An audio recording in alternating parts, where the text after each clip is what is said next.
Hockey legend of Padmashri सरदार प्रगट सिंह जी इस समय हमारे साथ होंगे। इनसे बात करेंगे कि टोनी तरनजीत सिंह टोनी जो बाऊ कॉन्स्टिट्यूएंसी से प्रत्याशी हैं, वो किस तरह से मनोबल बढ़ा रहे हैं यहाँ पर, वो क्या उम्मीदें रखते हैं।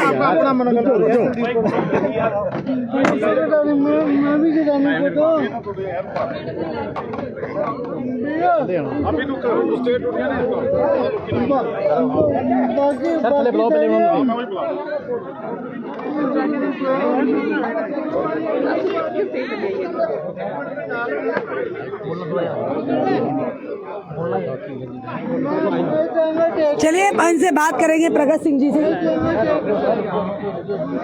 और जिस तरह से आप देख रहे हैं कि हर पार्टी के जो स्टार कैंपेनर हैं, और तरनजीत सिंह टोनी की अगर बात करें तो ये जमीनी स्तर से जनता के साथ जुड़े हुए हैं, और जनता का क्या फैसला होगा वो आने वाला समय बताएगा। पर फिलहाल आपने देखा तरनजीत सिंह टोनी के पिछले लगभग 1 से 2 घंटे से लगातार इनके समर्थक बैठे हुए हैं, और कुर्सियां पूरी की पूरी भरी हुई थी और उल्टा मंगवाई गई।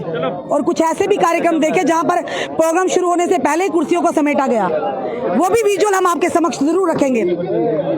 हम किसी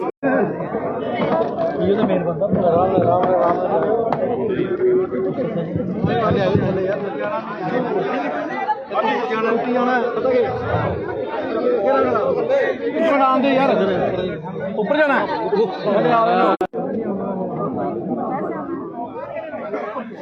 और आपने देखा रुबीना महंत भी आज यहाँ पर आई और काफी जबरदस्त स्पीच इन्होंने भी दी है, क्योंकि ये भी कहते हैं कि कहीं ना कहीं जो भी इंसान इनके साथ खड़ा होगा, चाहे वो किसी भी पार्टी से ताल्लुक रखता हो, जो किन्नर समाज की बात को उठाएगा, हम उसके साथ हैं। और इस समय आपने देखा यहाँ पे स्टार कैंपेनर प्रमोद तिवारी जी अभी हाल ही कुछ देर पहले निकले यहाँ से तरनजीत सिंह टोनी के साथ यहाँ पर कैंपेनिंग के लिए आए थे, और साथ ही साथ सरदार प्रगट सिंह जी जो हॉकी लीजेंड हैं और पद्मश्री से नवाजा गया है इन्हें। और कहते थे जब ये मैदान में होते थे इनकी हॉकी बोलती थी, प्रगट सिंह जी नहीं बोलते थे पर इनकी हॉकी जरूर बोलती थी। पंजाब दे शेर प्रगट सिंह जी।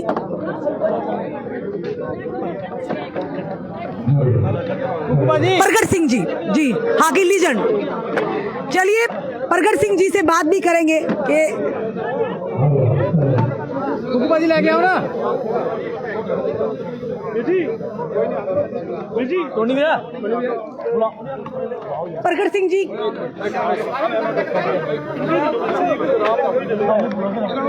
बड़ी बड़ी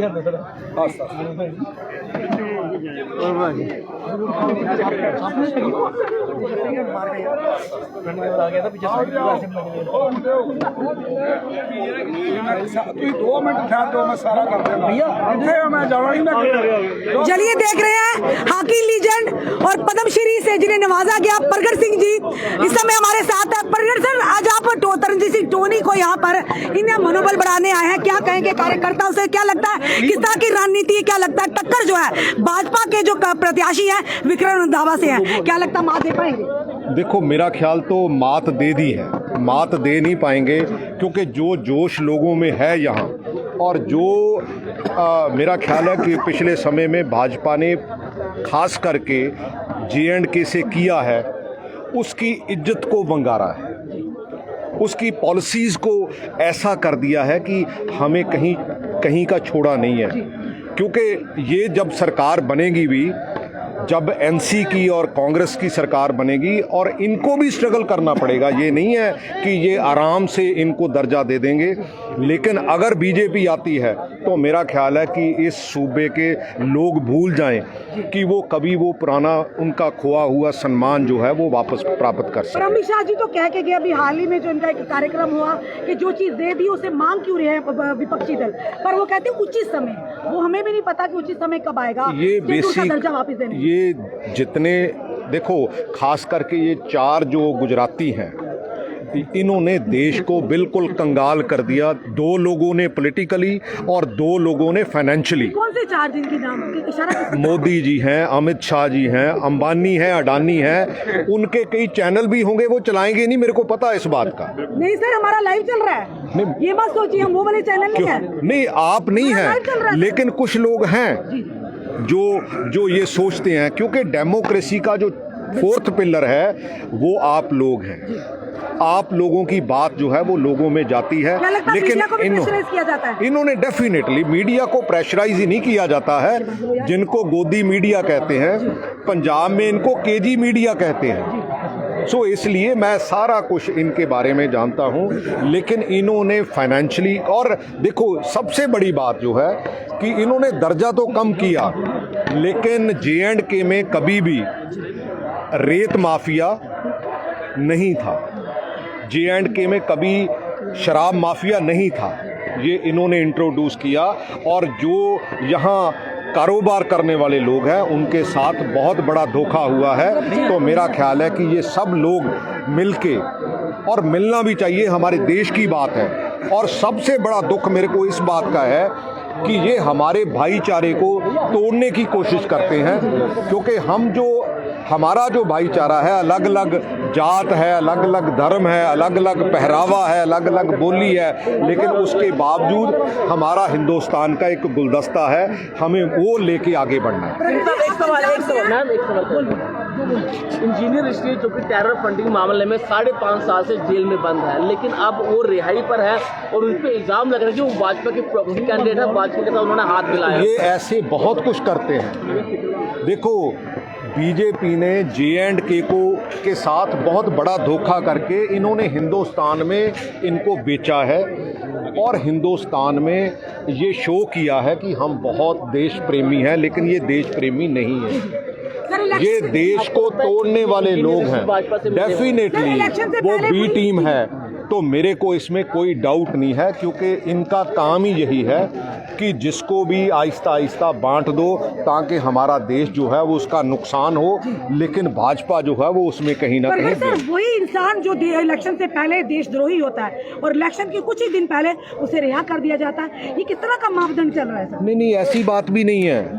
इन्होंने 125 लोग, जो पिछली लोकसभा हुई है, जिनके ऊपर 5,000 से लेके 70,000 करोड़ के घोटाले थे, उनको पता नहीं बीजेपी की कौन सी वॉशिंग मशीन है उसमें डाल के साफ कर दिया। जो इनकी तरफ आ जाते हैं वो देश प्रेमी हो जाते हैं, मशीन में डल जाते हैं, वो धुल जाते हैं, वो धुल जाते हैं। मशीन में नहीं आते वो तो इनको वो कहते हैं कि ईडी है, सीबीआई है, ये सारा कुछ ही यूज करते हैं, लेकिन उन लोगों के जो बीजेपी से सहमत नहीं होते। पर अगर सर पंजाब से आए, आप जम्मू की जनता का दर्द समझ रहे हैं। सबसे बड़ी बात जो आपने कही, स्टेट दर्जा यानी डिमोशन दी गई है।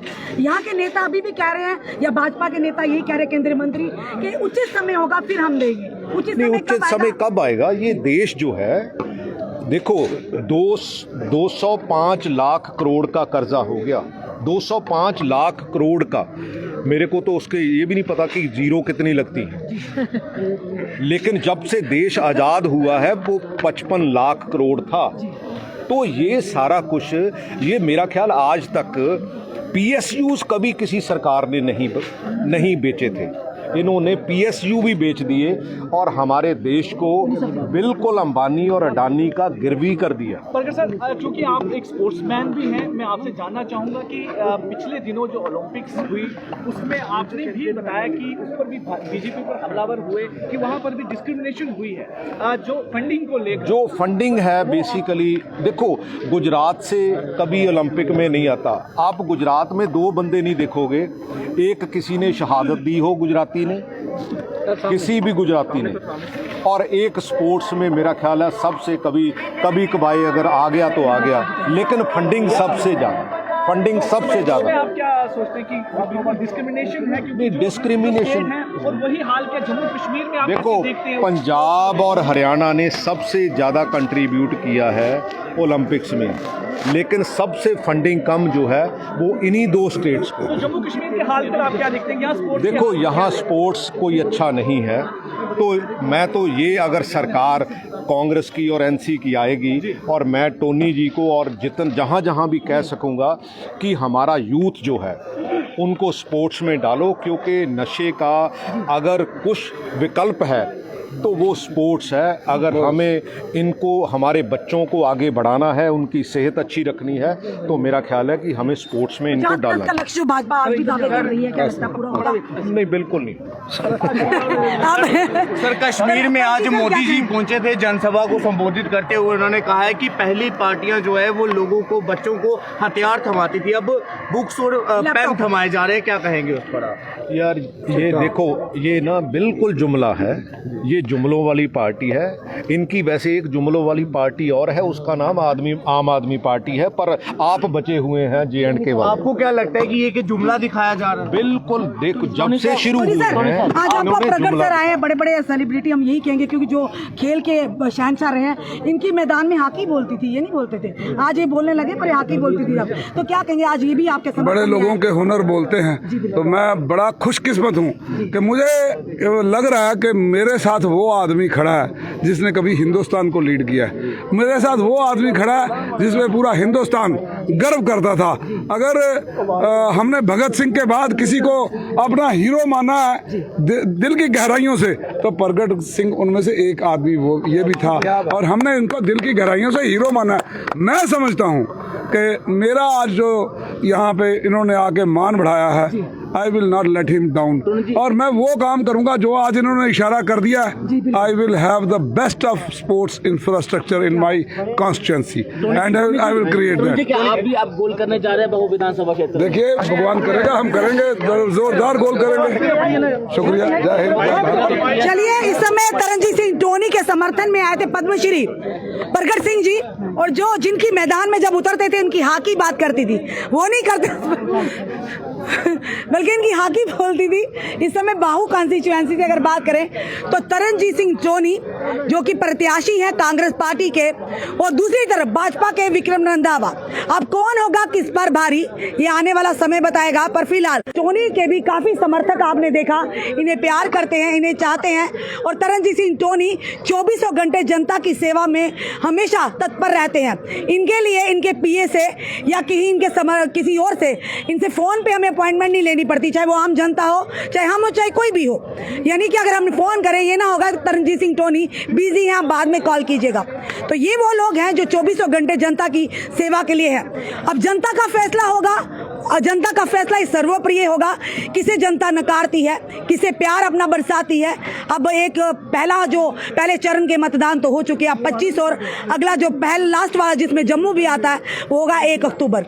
जनता पावरफुल है 1 अक्टूबर तक, क्योंकि जनता के हाथ में वो ताकत है जो सरकारें बनाती भी है और गिराती भी है। अब देखना ये है, क्या लगता है, पहले के दावे, पहले के वादे, या अब की जनता के जो मैनिफेस्टो आ रहे हैं, क्या अब भी वही बातें होंगी, दोहराई जाएंगी, या फिर से जनता को मुंह की खानी होगी।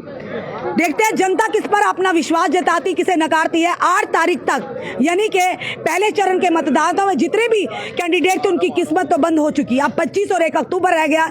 इन नेताओं की किस्मत का फैसला 8 तारीख को होगा। बैलेट बॉक्स जो खुलेगा, खुल जा सिम सिम, हम बार बार यही कहते हैं। फिलहाल आपका क्या कहना है, जरूर कमेंट बॉक्स में कमेंट कीजिएगा, क्योंकि वो सिम सिम ही है। जब सिम सिम खुलेगा, वहीं से पता चलेगा किसकी किस्मत का सितारा चमका है और डूबा है। जुड़े रहिए ऐसे हमारे साथ अगले अपडेट के लिए। जय हिंद, जय भारत।